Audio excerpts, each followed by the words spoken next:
Good holy everyone. For this video, I will be teaching you on how to use a Microsoft Word and formatting tools, template, and layout features.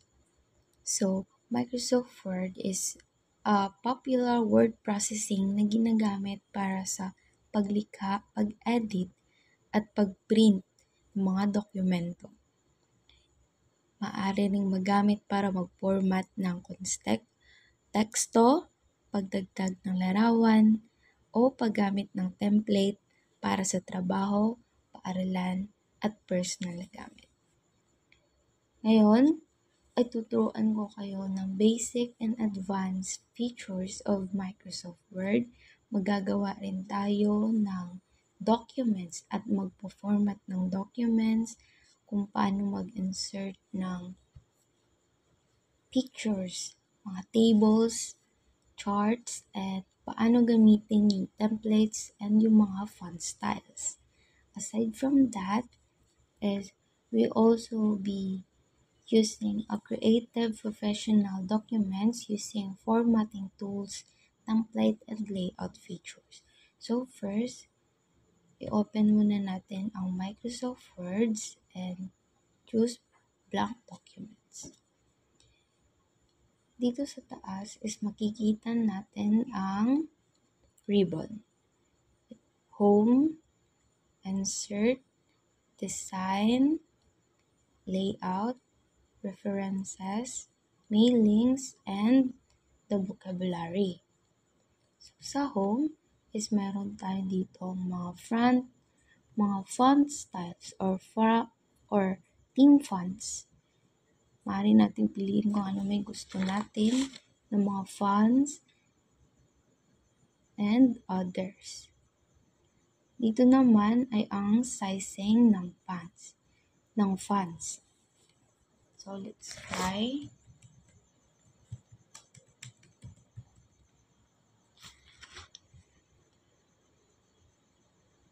Gagamitan natin ito ng theme fonts. For examples, Calibri, Arial, Bell Empty, Agerian, Curls, and Cooper Black, and others. Marami kayong pagpipilian dito kung saan pasok sa standard ninyo. At dito naman sa sizes is 8, 9, 10, 11, 12, 14, 16, and so on. Dito is kikita natin itong big letter B, which is the bold. Part ito siyang binablacken yung text. Like ganito. Diba? Mas maging feature yung each letter. Dito naman is the italic. Pwede ito siya magamit para mag-emphasize ng important words. And dito is also emphasizing important words, which is mag-underline. Ganon.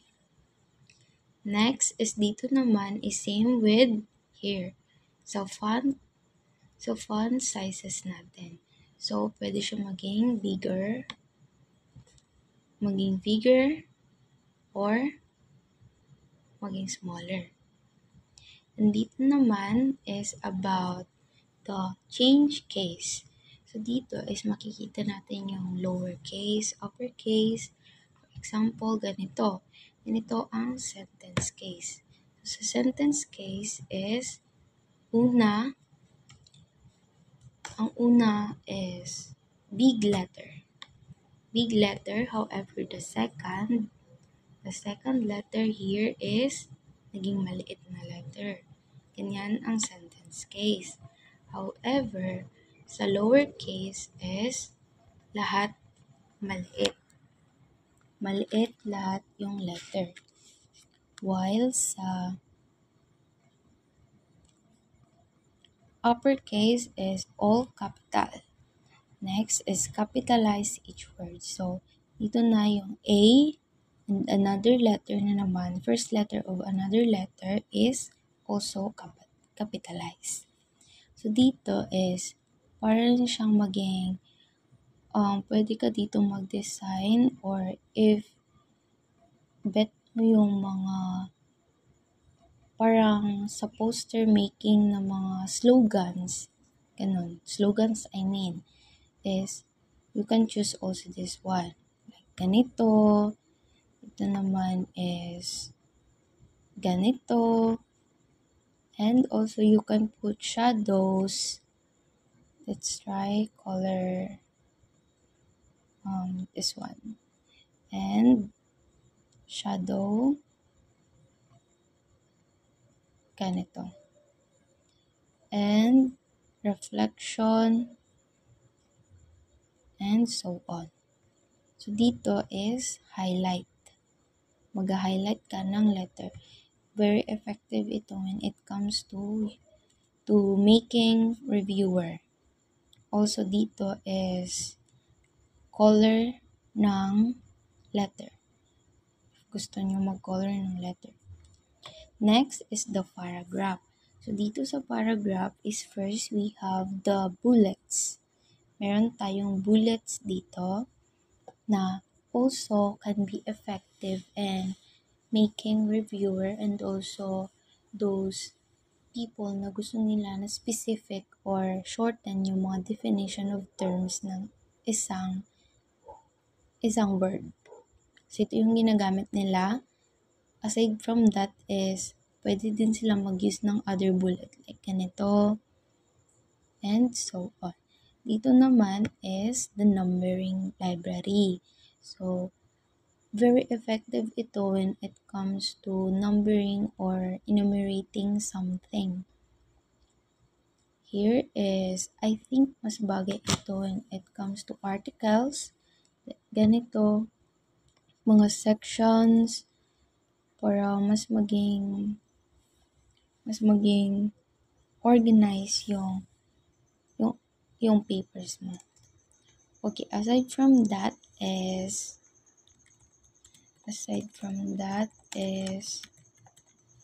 here is the alignment of the paragraph. So, dito is the align left.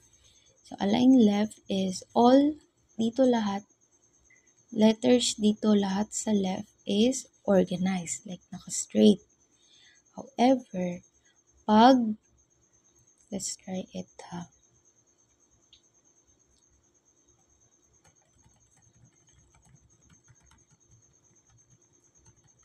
However, pag left siya is,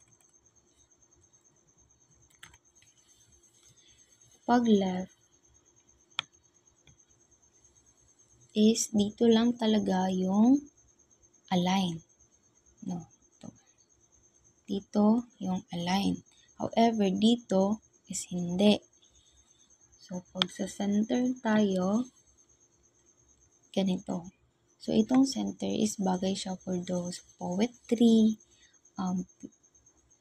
philosopher's quote, or any other na mabagay dito. Another is the right alignment, which is kabaliktaran ng left, na dito sa right is organized sila, but however dito is hindi sila magkadugtong. So, sa justify is both side is align sila. So, parang very organized and very malinis tingnan. Diba? And dito naman is the line spacing. So, I remember no grade 12 is nagamit kami nito, which is ang use namin is 1.5. So, ito yung gagamitin natin later. 1.5 space alignment of each sentence or before paragraph. So, next is the styles. Next is the textiles. So dito sa textiles is we have the normal, no spacing, heading 2, title, and others. So dito is more likely, I think hindi naman siya masyadong gamit, pero itong normal and no spacing is alam kong ginagamit ng mga students. Siguro itong iba is professional settings na. Let's go to the insert column. Cover page is mostly ginagamit sa lessons plans or office paper and others. Dito naman sa blank page is mag-a-add ka ng another page, another blank page, pero hindi siya katulad ng page break na dito mag-a-add. Wait lang.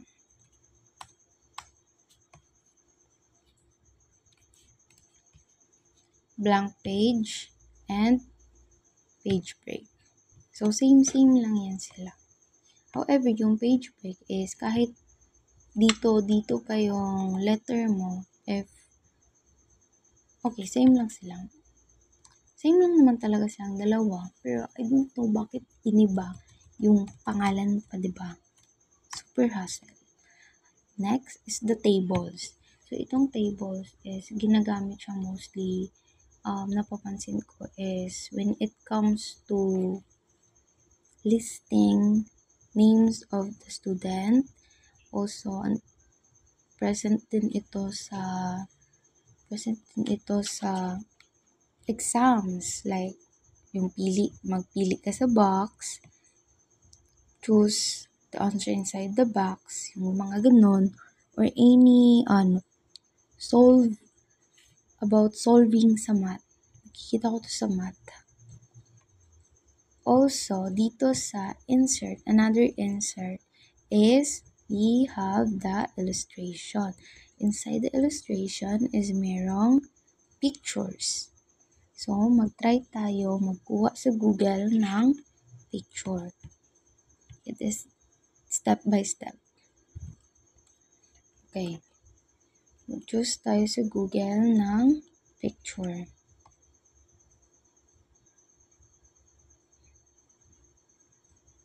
Add tayo ng new tab.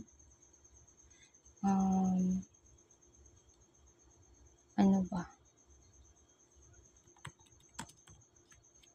Risa Hontiveros. So, let's try Senator Risa's picture.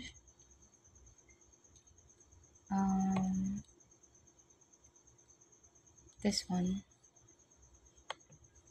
So, pag gusto nyo mag-download ng picture through Google, papuntang Microsoft Word is click the right click of your mouse and choose Save As, Save Image As, and Save. Magpunta agad sa Word and click Picture, this device. Magpunta sa Download and click kung ano yung dinownload nyo na picture and click Insert. So, tada! So, when it comes to formatting picture is mag-right click lang, right click, wrap text, mag-choose if gusto mo yung picture na in front siya sa text, like yung picture nasa behind. Yung picture is nasa front ng text. Yung behind text is yung picture ay nasa likod ng text. So, para siyang yung picture is magiging background. The top and bottom is yung text is andito. Andito yung text and continue siya dito. So, parang I will clean all the log dog is a. Dito na yung continuation. Another is the, through, which means, let's try. Ano ba ang through?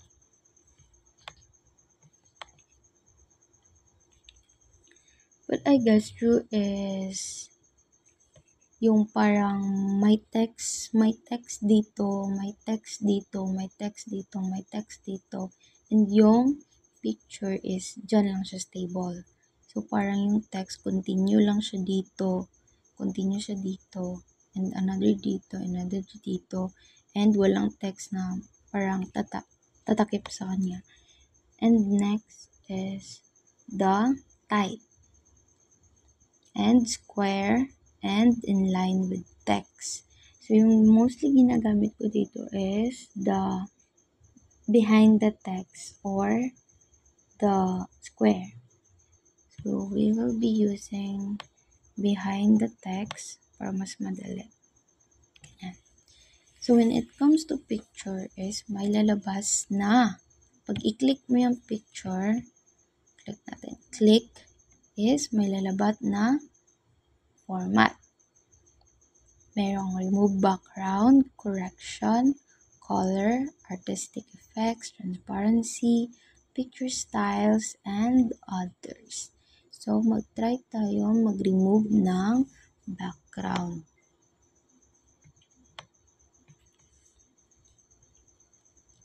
Okay.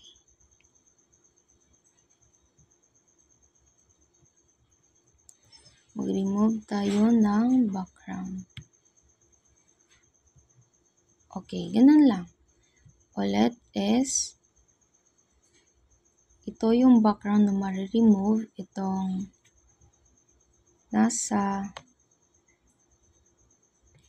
nasa purple color, and click the keep changes and tada. Aside from that is meron tayong correction. Dito merong mga colors, mas mapatingkad, mas mapabright, mas pa-high contrast, and anything. And meron tayong color, black and white, or any ND color, artistic effects, mga ganyan. If gusto niyo yung something na pag yung topic nyo is about politics, you can choose this one. And transparency. Next is the picture styles. So, in picture styles is, nawala. Okay, wait a minute.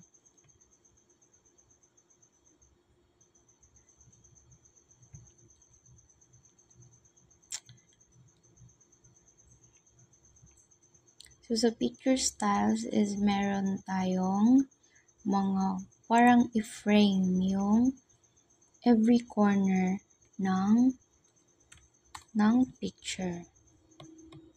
Wala again.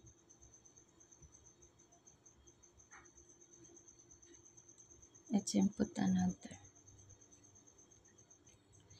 So, picture style. So, parang maging frame or maging half siya ng design in every corner. So, pipiliin natin ito. Alright, diba? And for the next is the add-ins. So, sa add-ins is merong Wikipedia. Dito sa media is merong online videos, links, comment, header and footer, and text and symbols. Dito yung mga equation or any mathematics na involved. So, nakatry kami nito nung I guess sa ICT namin or MTech subject in grade 11. So, nag-input kami dito ng ito, mga ganito, and so on and so forth. Next is the design.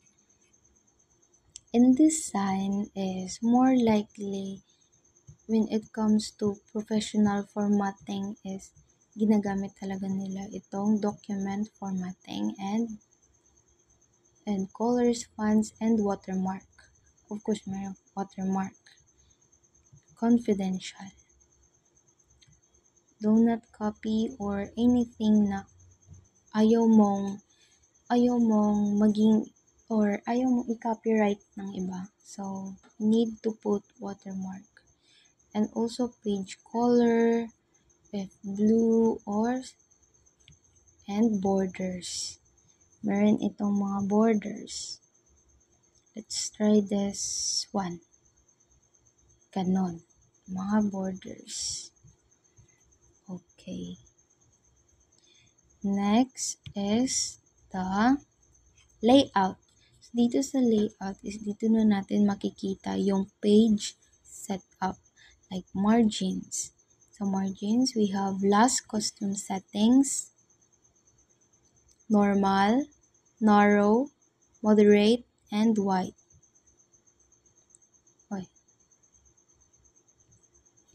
Wide, mirrored Office 2003 default. Next, in the margin is the orientation. So, sa orientation is may dalawang elements or dalawang maging choose mo. So, it has a portrait. Ito yung portrait pataas. And landscape. So, use natin yung portrait. And also the sizes of pages. If yung bond paper mo or yung achieve size mo is A4, of course, you need to click this one. Pero pag long is the letter or legal. And other or any other sizes. Sa column naman is we have 1, 2 column, like hati yan sila. Dito yung first, and after mapuno yan, is dito yan mag-continue. So, para siyang newspaper type. Third is after this one, dito na naman, and dito na naman. So, para siyang brochure. And of course, the left and the right. And any other paragraph, spacing or sizing. Next is the references. So, most likely, more on, na ito siya, professional documents na talaga. So, table of contents, add text, mga footnote. Yes, merong footnote. And insert, citation, style, APA, bibliography, and managed sources, and anything. Mailings, of course, mga ganyan na. So, let's move on to using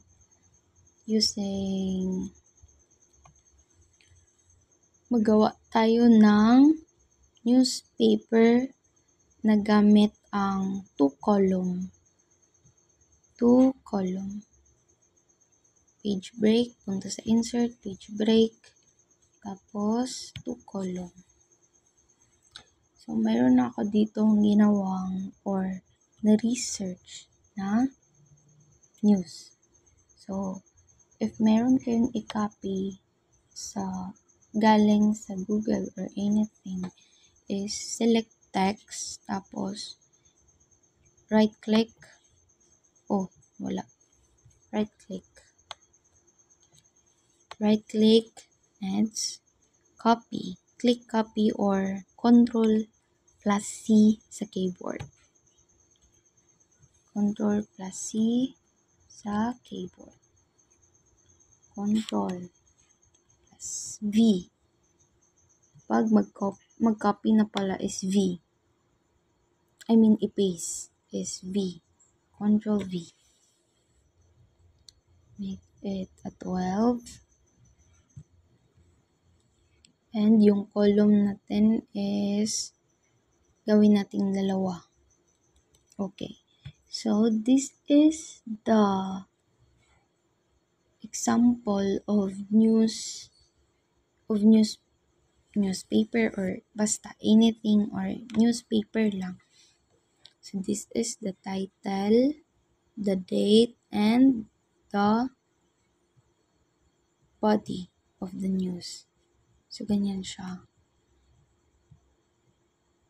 Gusto niyo ng 3 column, click again, 3. Ganon. Or left, ganyan. Or right, ganito. Achieve natin yung 2. Okay, sa 2, paste natin ito.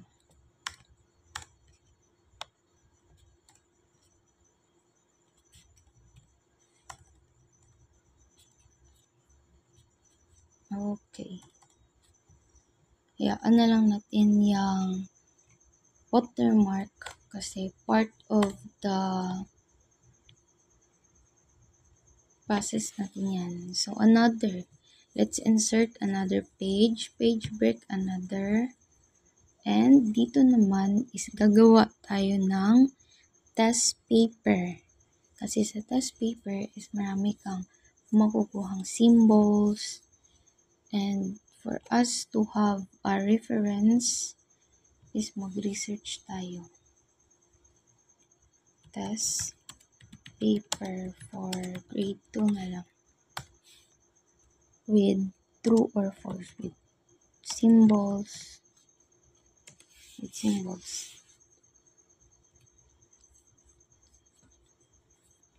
Most likely is sa math. Sa math talaga. Hanap muna tayo dito.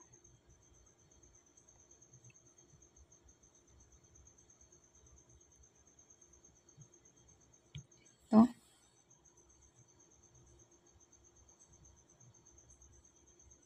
Okay.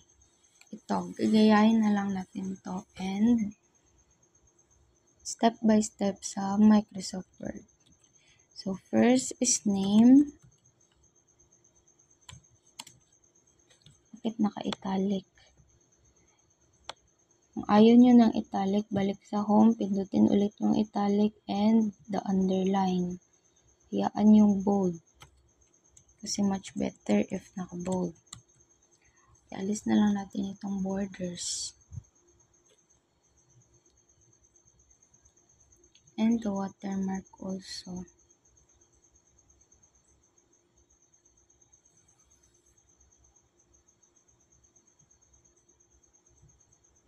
Para mas malinis. Kasi this paper.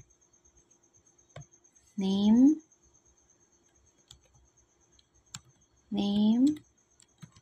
grade, and section, teacher, date. For example, name of the student is ako.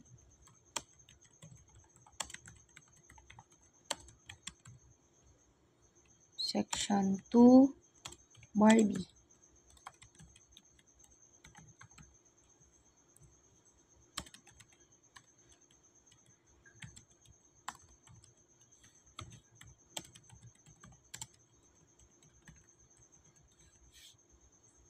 Date today.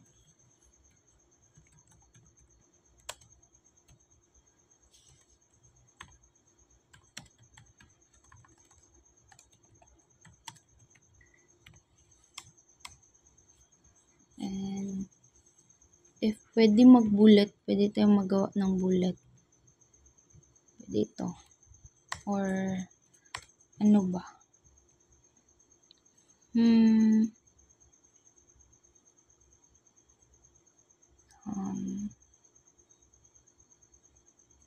Hanap tayo dito. Ano ba mas maganda? This one. Ano yan? Listening.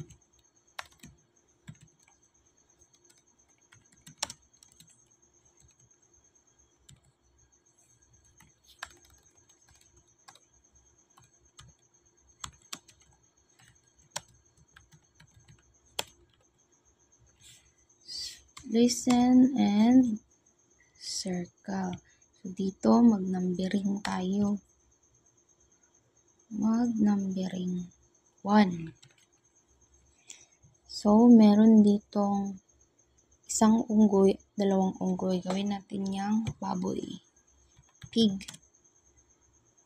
Pig.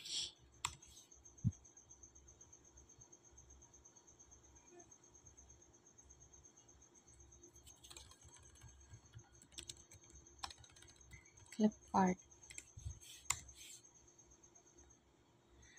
Yan ba cute dito?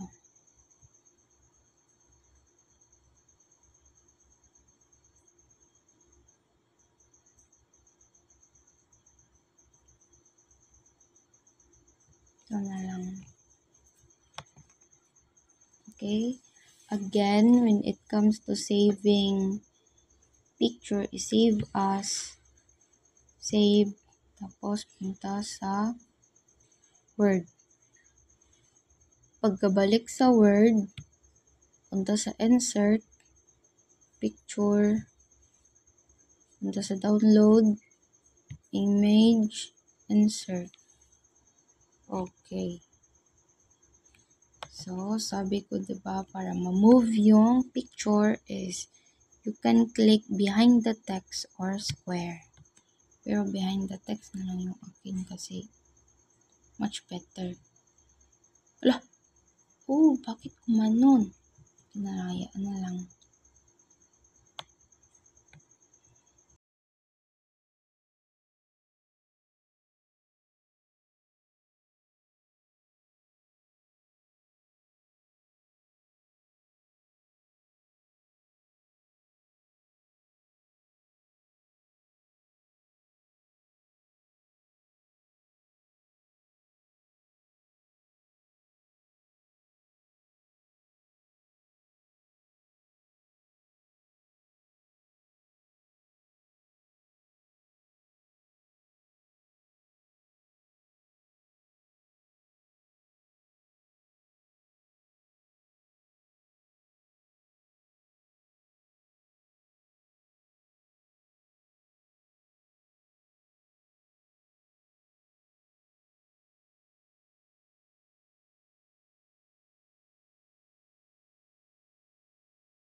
So, application letter, let us discuss or let me introduce the basic. Let me introduce the kahit format na lang ng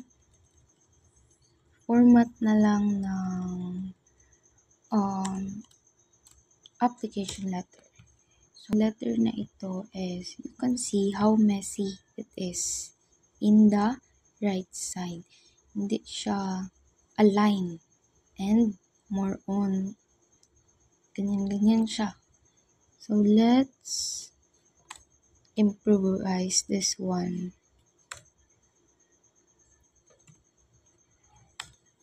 Bakit naging ganito?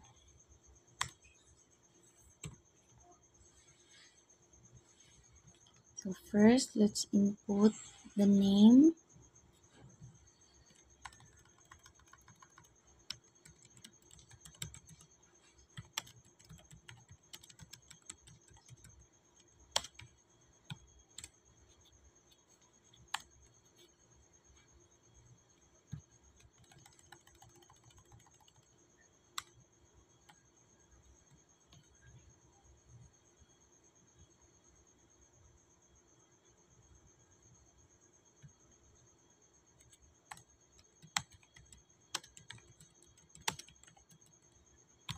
So again, pag maging ganito yung typings ng words nyo is just click here in home and ito. Tapos piliin yung capitalize each word. So maging ganyan na siya. City, city,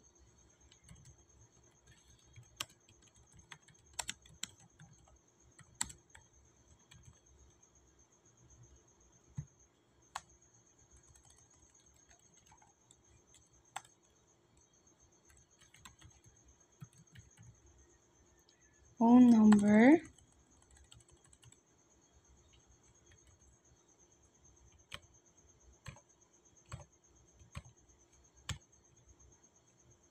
date,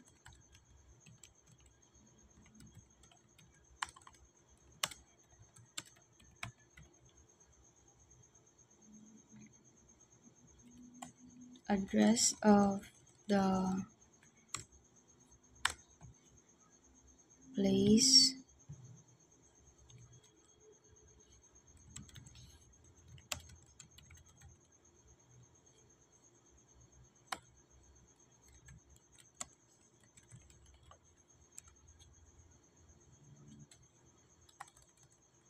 city,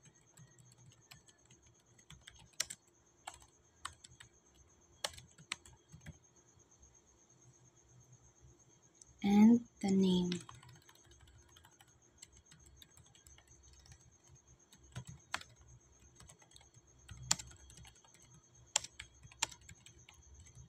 Again, pag ganyan yung typings ng letter, punta sa home, and letter case, and capitalize each word.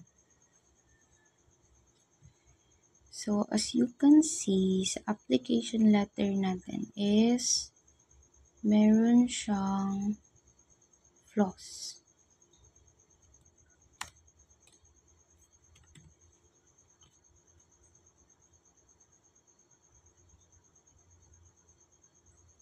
Meron siyang flaws. So, ayusin natin yung full block niya. Maging ganyan.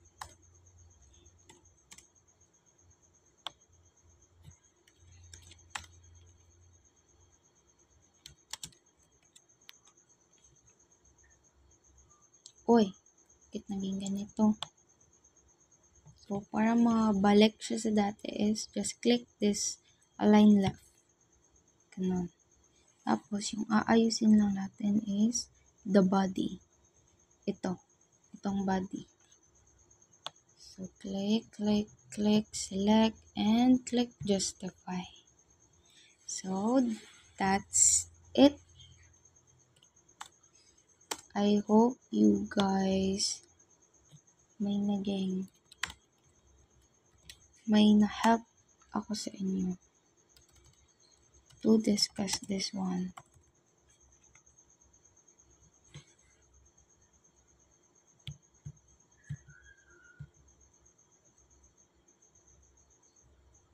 And anyway, if gusto nyo mabalik yung past erasure nyo, is just click this one. Undo.